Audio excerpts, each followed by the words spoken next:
ایران کے بادشاہ نے اپنے بیٹے کو پڑھانے کے لیے ایک استاد صاحب کا بندوبست کیا۔ استاد صاحب کو کہا کہ میرے بچے کو دین پڑھائیے، میں چاہتا ہوں کل اس نے عنان حکومت کو سنبھالنا ہے تو یہ دین سے آگاہ ہو جائے، اس کو کچھ سکھائیے، پڑھائیے۔ بہت نیک بزرگ بڑے درویش عالم پڑھانے لگے، اسباق مکمل ہو گئے، دین کے اسباق قرآن مجید پڑھایا، احادیث طیبہ کا درس دیا، اصول فقہ سے روشناس کرایا۔ جب بچے نے مکمل تعلیم حاصل کر لی اور آمین ہو گئی، دستار ہو گئی، فارغ ہو گئے، تو پھر ایک دن استاد صاحب نے کہا بیٹے کل تم نے ضرور آنا ہے، کچھ بات کرنی ہے۔ شہزادہ گیا ملنے استاد صاحب سے، استاد صاحب نے کنڈی لگا لی، ہاتھ میں درہ پکڑ لیا، مار مار کے پورے وجود کو زخمی کر دیا، کوئی غلطی نہیں، کوئی بات نہیں، مارا۔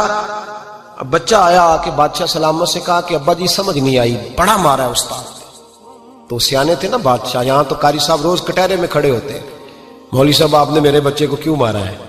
آپ 8,000 کے مولوی ہیں، میرا کئی کروڑ کا بچہ ہے، سویرے بدل لیں گے، خبردار آپ نے بچے کو ہاتھ لگایا، اپنی حیثیت میں رہے معاذ۔ جو قومیں استادوں کو کٹہروں میں کھڑا کرتی ہیں وہ ترقی نہیں کر پاتی، جو استادوں کو کٹہروں میں روز کھڑا کرتے ہیں۔ کہا ابا جی بڑا مارا ہے، تو والد بڑے سمجھدار تھے، کہنے لگے بیٹا استاد باپ ہوتا ہے، وہ زیادتی نہیں کرتا، کوئی بات ہوگی میں تیرے استاد کو کٹہرے میں نہیں بلاؤں گا۔ اماں سے بات کی، اماں کہنے لگی بیٹا میں تیرے باپ سے کیسے بات کروں، ڈر آتا۔ وقت گزر گیا، 22 سال بیت گئے، 22 سال گزر گئے، بادشاہ کا انتقال ہوا، شہزادہ تخت پہ بیٹھا، پہلا حکم یہ دیا کہ میرے استاد کو بلاؤ، پہلا حکم۔ استاد جی بوڑھے ہو گئے تھے، چھڑی کے اوپر ٹیک لگا کے آئے اور بھمیں سفید ہو کے جھک گئی تھیں، یوں آنکھ کھول کے بڑی مشکل سے دیکھا، کہنے لگے شہزادے حکم ہو۔ کب میں شہزادہ نہیں، اب میں بادشاہ بن گیا ہوں۔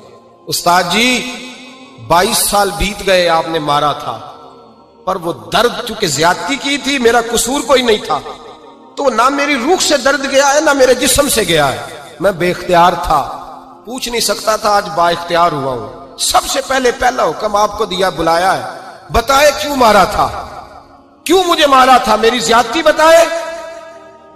تو استاد بوڑھے استاد کی آنکھیں آنسوں سے بھر گئیں، کہنے لگے بیٹے بس آج کے دن کے لیے مارا تھا، یہ جو دن آ گیا نا میری زندگی میں اس لیے مارا تھا، یہ میں چاہتا تھا میری زندگی میں وقت آئے، آج کے بس میری مراد پوری ہو گئی۔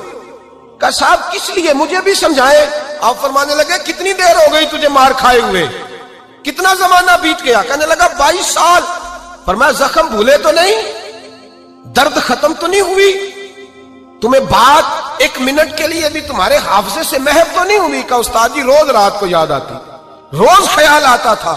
استاد کہنے لگے بھائی تو بے اختیار تھا، پوچھ نہیں سکا، 22 سال تجھے یاد رہا، مجھے پتا تھا تو ایک دن حکمران بنے گا، میں نے تجھے اس لیے مارا تھا کہ بیٹے یاد رکھنا، کسی پہ ظلم نہ کرنا، اگر تجھے 22 سال تک یاد رہا ہے تو جس پر تو ظلم کرے گا اسے بھی قیامت تک یاد رہے گا، اور یہ یاد رکھنا تو آج با اختیار ہوا تو تو نے مجھے بلا لیا ہے، قیامت کے دن غریب با اختیار ہو جائیں گے، مظلوم با اختیار ہو جائیں گے، وہ با اختیار ہوں گے للہ الواحد القہار، رب کریم کی بارگاہ کے اندر ان کا اختیار ہوگا، اکیلے اللہ کی حکمرانی ہوگی، پھر وہ بلائیں گے بڑے بڑے کج کلا، دنیا میں جن کی پگڑیاں اونچی تھیں وہ سر جھکائے کھڑے ہوں گے، دنیا میں جو ڈکٹیٹر بنتے تھے ان کی پشتیں لال ہوں گی، ان کو غدار لکھا جائے گا، قیامت تک نہیں بھولے گا۔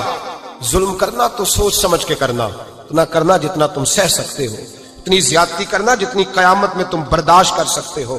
میرے نبی کریم صلی اللہ علیہ وسلم نے فرمایا ظلم سے بچو، یہ قیامت کے اندھیروں میں سے ایک اندھیرا ہوگا، زندگی میں زیادتی نہ کریں، اگر تھوڑی دیر کے لیے کوئی چیز برداشت کر جائیں گے تو وہ فائدہ دے جائے گی، کچھ دیر کے لیے اگر سہ جائیں گے تو نفع مل جائے گا، سہنے کی کوشش کریں لیکن زیادتی نہ